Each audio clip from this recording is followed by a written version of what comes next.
dengan judul Saatnya Dilakukan Perubahan Hukum Nasional Indonesia oleh Dr. Yoyon Mulyana Darusman SHMM, Direktur Program Pasca Sarjana Universitas Pamulang. Assalamualaikum warahmatullahi wabarakatuh. Salam sejahtera buat kita semuanya. Yang saya hormati Senat Universitas Pamulang, yang saya hormati Ketua Yayasan Sasmita Jaya beserta Ibu, yang saya hormati staf ahli yayasan, yang saya hormati Ketua Stikes, Kepala Sekolah STM Sasmita, Kepala Sekolah Semea Sasmita, yang saya hormati seluruh undangan, pimpinan Kopertis pemerintah daerah. Ini diberikan topik saatnya dilakukan perubahan hukum nasional. Indonesia adalah negara hukum, Restat dan bukan negara kekuasaan, Mahstat, sebagaimana diatur di dalam penjelasan Undang-Undang Dasar 45 naskah asli.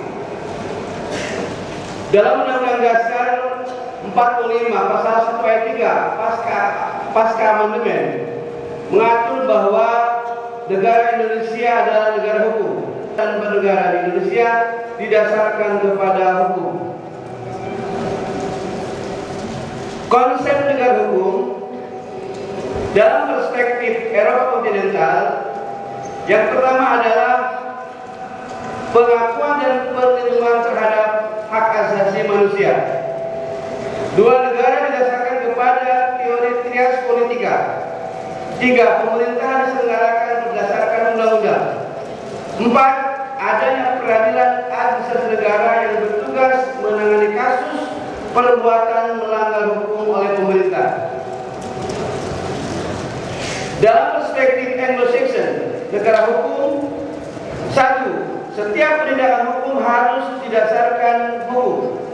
Dua, kesetaraan di muka hukum. Tiga, peradilan yang bebas. Empat, perlindungan hak asasi manusia. Lima, pembatasan kekuasaan. Peradilan dalam negara. Empat, persamaan dalam negara. Pengakuan dan perlindungan HAM.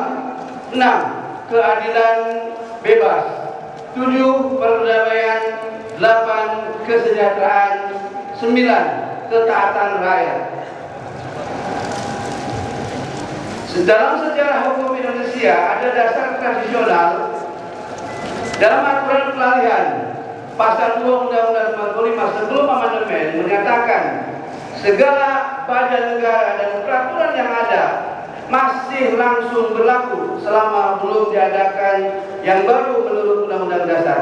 Bahwa saat itu Indonesia menerima hukum warisan kolonial Belanda, yaitu Produk Hukum Revolusi Prancis pada bab 17, berupa ketentuan hukum umum dan ketentuan hukum khusus.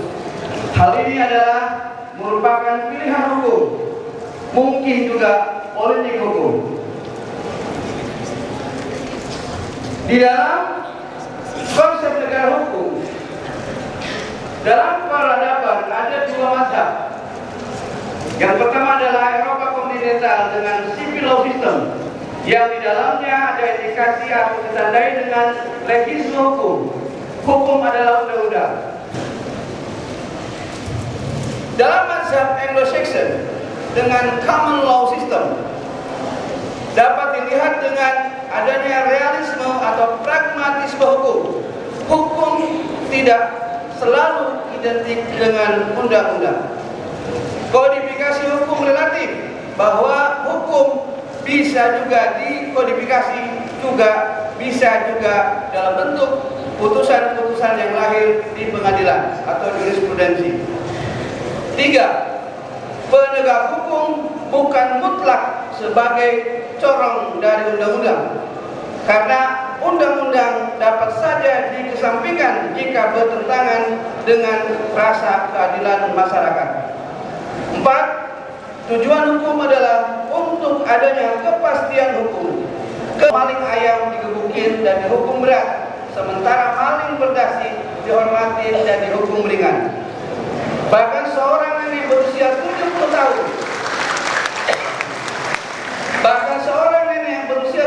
tahun hanya mencuri 2 buah kakao dihukum dengan pidana penjara, dan banyak lagi kasus-kasus lainnya.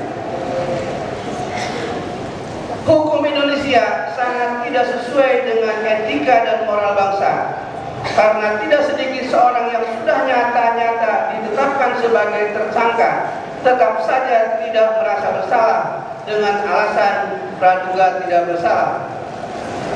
Apakah kita akan tetap menggunakan hukum warisan kolonial yang sudah ketinggalan zaman?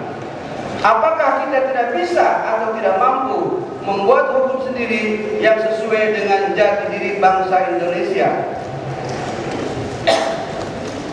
Fakta-fakta teoritis, Edgar Ellis menyebutkan bahwa perkembangan hukum tidak tergantung kepada peraturan atau pengetahuan, tetapi kepada masyarakat.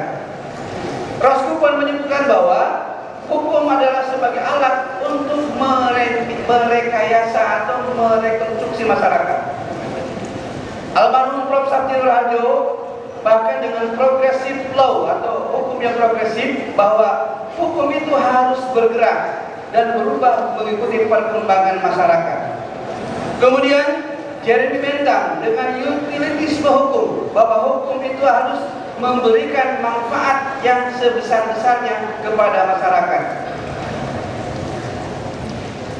Nah, fakta-fakta yuridis di dalam sistem hukum Indonesia sampai undang-undang yang terakhir, Undang-Undang Nomor 12 Tahun 2011, sekiranya perundang-undangan bisa dilihat dari Undang-Undang Dasar 45, Tap MPR, Undang-Undang dan Perpu atau Perpu, Peraturan Pemerintah, Peraturan Presiden, Peraturan Daerah Provinsi, Peraturan Kabupaten Kota. Kemudian ada ketentuan yang mendapatkan pendelegasian dari undang-undang, Peraturan Menteri, Peraturan Gubernur, Peraturan Bupati Wali Kota, Peraturan Desa, Peraturan Lembaga-lembaga negara, Peraturan Lembaga Negara Bantu, Peraturan Lembaga ad hoc, dan peraturan-peraturan lainnya.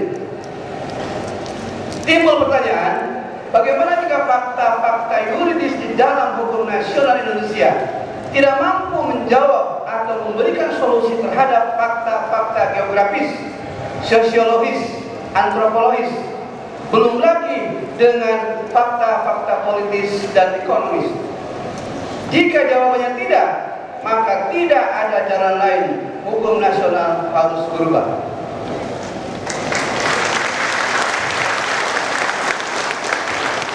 Jayalah negeriku dan jayalah bangsaku Indonesia, dan jayalah Universitas Pamulang. Terima kasih. Assalamualaikum warahmatullahi wabarakatuh.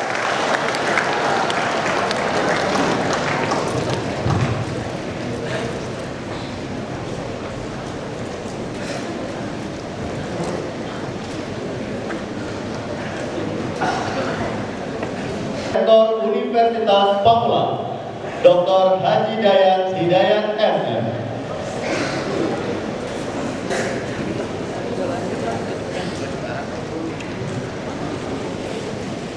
Bismillahirrahmanirrahim.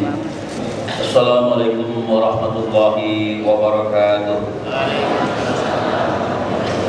Alhamdulillahirabbil alamin. Allahumma shalli ala sayyidina Muhammadin wa ala alihi wa sahbihi wa barik wa salim.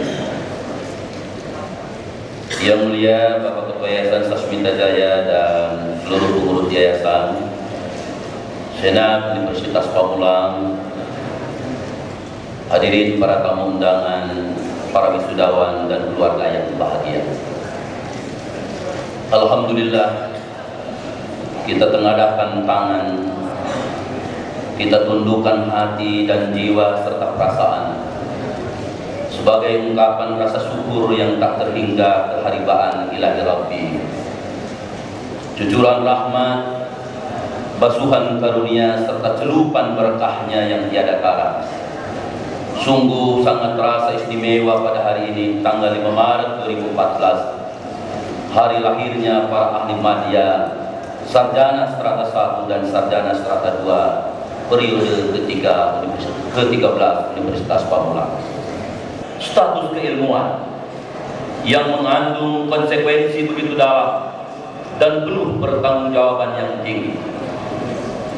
Wisuda yang ke-13 ini Universitas Pamulang melahirkan kembali ahli madya, sarjana strata 1 dan sarjana strata 2 sebanyak 551 wisudawan. Begitu terasa kental keagungan dan kemaharahmanan Allah Subhanahu wa taala kepada kita. Di momen yang istimewa ini Universitas Pamulang melahirkan 551 orang cendekia. Mereka telah dibekali berbagai keahlian sesuai dengan disiplin ilmu yang digelutinya. Universitas Pamulang akan terus berkontribusi terhadap negeri ini lewat pelayanan pendidikan yang berkualitas dan terjangkau oleh seluruh lapisan masyarakat.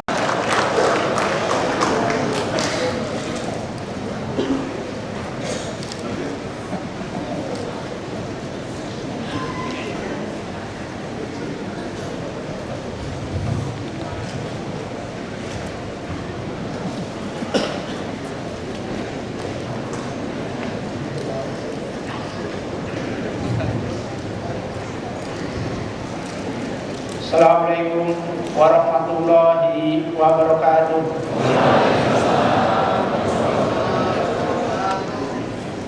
Yang kami hormati Dewan Sinat Universitas Pamulang, yang kami hormati staf ahli yayasan,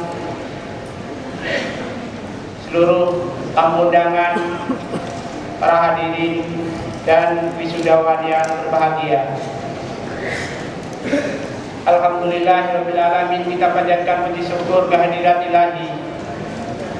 Pada hari ini kita bisa bersama-sama ikut menyaksikan wisudawan periode 13 tahun 2014 Universitas Pamulang. Terima kasih kepada seluruh sivitas akademika yang telah mengantarkan para mahasiswa kita mencapai gelar ahli madya, sarjana strata 1 dan sarjana strata 2 atau magister pada tahun ini. Dalam kesempatan ini kami ucapkan selamat kepada para wisudawan yang telah mencapai gelar sarjana strata 2 dan juga diploma 3. Mudah-mudahan keberhasilan ini menjadi modal untuk perjuangan selanjutnya.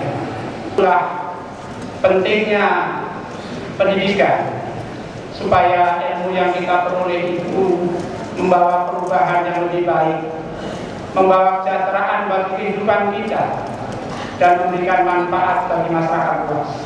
Gelar kesarjanaan tidaklah cukup kalau tidak dibuktikan bahwa para sarjana ini mampu memperbaiki kehidupan, mampu memperbaiki kesejahteraan, dan mampu memberikan manfaat bagi masyarakat banyak. Para hadirin yang kami hormati, dalam kesempatan ini sedikit akan kita sampaikan perkembangan tentang yayasan. Dan ini mudah-mudahan menjadi pertanggungjawaban kami kepada masyarakat. Sampai 37.000 mahasiswa.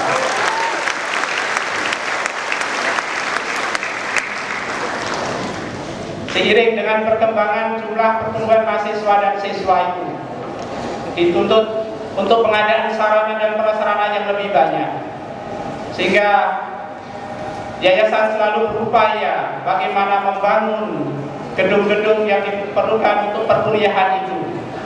Dan hingga saat ini kita sudah memiliki gedung yang lebih baik daripada waktu awal kita dirikan.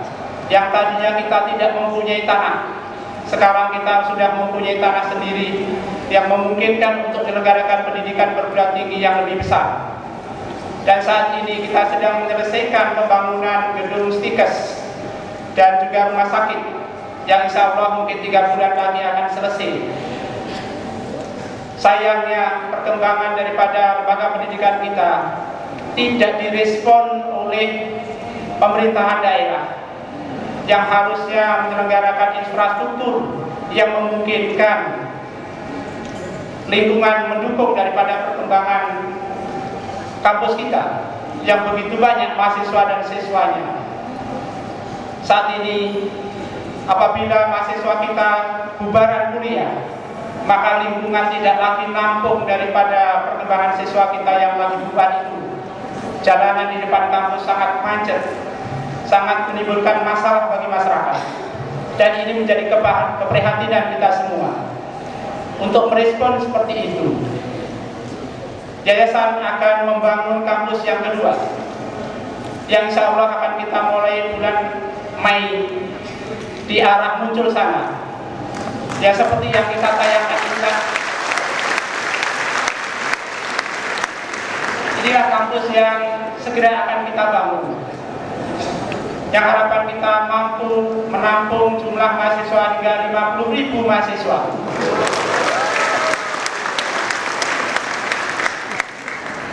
Dan mudah-mudahan Pemda pun juga mengakomodir kehadiran Unpam ini sehingga infrastruktur segera dibenahi dan ini menjadi modal untuk pertumbuhan kota dan perkembangan kota Tangerang Selatan khususnya. Assalamualaikum warahmatullahi wabarakatuh.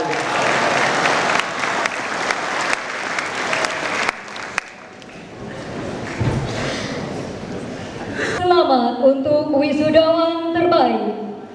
Kepada wisudawan terbaik dimohon untuk mempersiapkan diri dan kepada petugas pengatur wisudawan serta petugas pembawa penghargaan dimohon untuk mengambil tempat.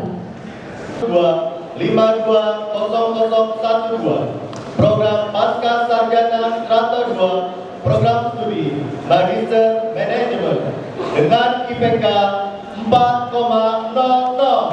dan mata studi adalah 4 semester. Saudara Misbah Priyagung Nur Salim, nomor induk 2001 007 0005, Fakultas Sastra, Program Studi Sastra Indonesia dengan IPK 3,79 dengan masa studi adalah 8 semester. Saudari Devi Nurmala, nomor induk 2010600079, Fakultas Sastra, Program Studi Sastra Inggris dengan IPK 3,52 dengan masa studi 8 semester. Saudara Dandi Irwansyah, nomor induk 2010030018. Di nomor induk 2010010010